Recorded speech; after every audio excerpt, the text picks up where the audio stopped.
코로나 전에 미국의 어느 교단의 성도들에게 설문조사를 했는데 이름을 밝히지 않고 익명으로 조사했는데 놀라운 결과가 나왔어요.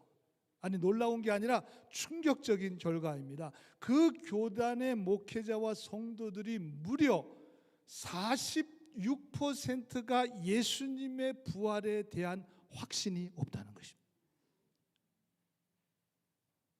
교회 안 다니는 사람이 아니라 미국에서 교회를 다니는 사람 중에 100명 중에 46명, 거의 2명 중에 한 사람이 예수님에 대한 부활에 확신이 없다는 거예요. 비슷한 시기에 한국 교회도 그런 조사를 했는데 그래도 한국은 86%가 부활에 대한 확신이 있고 14% 정도만이 부활에 대해 회의적이거나 믿지 못한다고 조사가 됐으니까 이게 코로나 전이에요.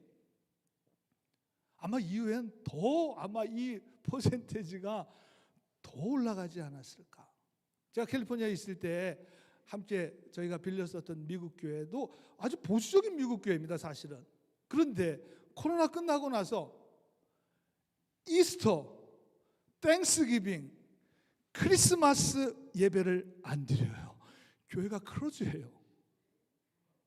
아니, 그전에는 이스터 때는 교회 안 다니는 사람도 다 모였잖아요. 땡스기빙 때는 교회 안 다니는 사람도 다 모였습니다. 크리스마스 때는 교회 안 다니는 사람들도 다 교회를 왔는데 이제는 가정에서 가족들하고 같이 보내라고 교회가 문을 닫아요. 물론 목사님이 페이스북이나 유튜브를 통해서 영상으로 교인들한테 보내주긴 하더라고요. 근데 깜짝 놀랐습니다. 점점 이렇게 되는 거죠. 여러분, 지금 시대가 그렇다고 우리도 그러면 모이지 말까요? 이스터 때 그러지 않을까요? 여러분, 설문조사, 이 지금 세상의 흐름이 중요한 것이 아니라 나는 어떤가? 나는 예수 그리스도의 십자가와 부활에 대한 분명한 믿음을 가지고 있는가?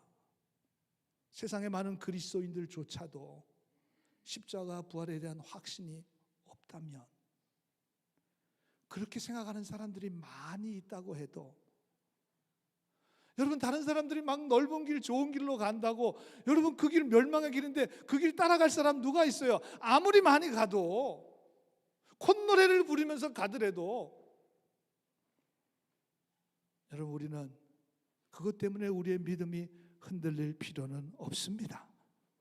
오늘 이 자리에 참석한 우리들 모두는 다 예수 그리스도의 십자가와 부활을 분명히 믿습니다.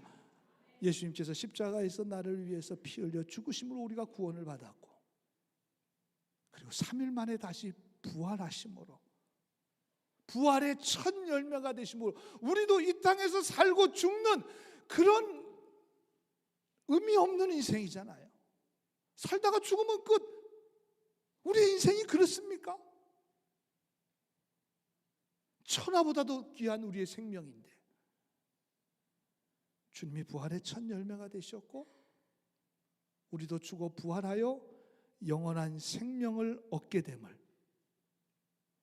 이 시대의 유행과 흐름에 따라가는 것이 아니라 우리는 부활주의를 통해서 다시 한번 십자가와 부활에 대한 분명한 믿음과 확신을 가질 수 있는 여러분들이 되시기를 주님의 이름으로 간절히 축원합니다. 부활하신 예수님께서 하늘로 승천하시기 전에 마지막으로 하신 말씀이 오늘 말씀입니다. 여러분, 마지막으로 하신 말씀이니까 중요한 말씀을 하셨겠죠. 물론 그전에도 3년 동안 제자들에게 많은 것을 가르치시고 말씀하셨지만 이제 하늘로 승천하셔서 하나님 보좌 우편에 앉으셔야 되니까 너무나 중요한 말씀을 우리에게 해주셨습니다. 그 말씀이 15절에 보니까 만민에게 복음을 전파하라는 것입니다. 여러분, 복음이 무엇입니까? 예수님이 십자가에서 피 흘려 죽으심으로 우리의 죄가 사함을 받았고, 그리고 부활하심으로 우리도 영원한 생명과 소망을 얻게 되었다는 것입니다. 이거를 전파하라는 것입니다. 여러분, 사도행전에 가서 보면 초대교인들, 교회가 시작된 초대교회는 이거 전했습니다. 십자가와 부활 외에는 다른 거 증거하지 않았어요. 여러분, 우리들도 예수 그리스도의 십자가 부활을 믿고 구원을 받고 하나님의 자녀가 돼서 사망과 멸망에서 건짐을 받아 영원한 생명과 천국을 소망하게 되었습니다. 여러분에게 누군가 복음을 전해준 사람이 있을까요? 목사님, 저는 모태신앙인데. 아니, 그럼 그 어머님이 누군가의 복음을 전해 들었을 거 아니에요? 예, 저희 어머니도 모태신앙. 그 어머니도 누군가를 통해서 들으셨을 거 아니겠습니까? 누군가 복음을 전했어요. 십자가 부활의 복음을 전했어요. 그래서 믿고 하나님의 백성이 되고 거룩한 믿음의 삶을 살아가게 되었다면 이제 이 구원의 복음을 먼저 믿은 우리들이 증거하라는 것입니다. 16절에 보니까 믿고 세례를 받는 사람은 구원을 받을 것이고 믿지 않는 사람은 정죄를, 제가 지난주에 말씀드렸죠. 여러분, 제가 겁 많이 줬습니다. 겁 먹으셨을 거예요 아마. 마지막 심판이 있습니다. 마지막 때가 있습니다. 그렇기 때문에 우리가 복음을 전하는 거예요. 복음을 전하는 것입니다. 아직 기회가 있어요. 아직 받아들일 시간이 있습니다. 찬스가 있어요. 그러나 그 찬스가 없을 때가 그 마지막이 와요. 그래서 믿고 세례를 받은 사람은 구원을 받고 그 마지막에 믿지 않는 사람은 정죄를 받게 될 것입니다. 오늘 부활주일에 누군가의 손에 이끌려서 누군가의 초청으로 오늘 교회 처음 내가 예수님의 십자가의 부활을 믿지 않아도 오늘 교회에 나오신 분이 혹시 계시다면 성령께서 오늘 그 마음과 심령 가운데 역사하심으로 예수 그리스도의 십자가와 보혈 그리고 부활을 믿음으로 구원받는 역사가 일어나게 되기를 주님의 이름으로 간절히 축원합니다. 17절 18절에 보니까 그 믿는 자들에게 따르는 역사가 이렇게 소개됩니다. 곧 저희가 내 이름으로 귀신을 쫓아내고 방언을 말하고 뱀을 집어올리며 무슨 독을 마실지라도 해를 받지 아니하며 병든 사람에게 손을 얹은 적 나으리라 하시더라. 여러분, 저 말씀이 뱀을 잡으러 다니라는 말은 아니겠죠. 독을 마시라는 말은 아니겠죠. 저걸 저렇게 읽으시면 큰일 납니다. 여러분, 뱀을 잡으라는 말이 아닙니다. 죽나 안 죽나 독을 마셔보라는 말은 더더욱 아닙니다. 하나님께서 그만한 어떤 하나님의 능력을 주시겠다는 것입니다. 십자가와 부활의 능력을 주시겠다는 것입니다. 여러분의 마음과 심령을 새롭게 해 주시겠다는 것입니다. 두렵고 어둠에 있었고 근심과 염려와 걱정에 빠져 있었는데 내가 주님을 믿었어요. 주님을 영접했어요. 그런데 내 마음에 평안이 임해요. 내 마음에 담대함이 임해요. 그건 정말 다른 어떤 기적보다도 더 놀라운 기적 아니겠습니까?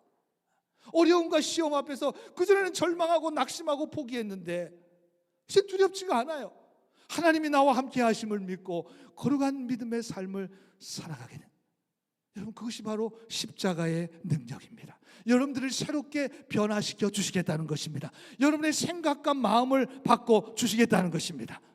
그래서 우리를 새로운 피조물로, 거룩한 피조물로서의 삶을 살아가게 하시겠다는 말이 저 말씀입니다. 하나님의 능력과 권능의 손으로 여러분들을 붙들어 주실 것입니다. 오늘도 하나님의 기적의 역사는 계속됩니다. 성령의 역사도 계속됩니다. 누구에게? 믿는 자들에게, 예수 그리스도의 십자가와 부활을 믿는 자들에게, 그리고 그 믿음을 증거하는 사람들에게 놀라운 하나님의 역사가 나타나게 될 것입니다. 주님 부활하셨습니다. 주님 부활하셨습니다. 주님 말이 우리의 소망이 되십니다. 십자가 부활을 믿는 여러분 모두에게 믿음의 역사가 나타나게 되기를 주님의 이름으로 간절히 축원합니다. 기도하겠습니다.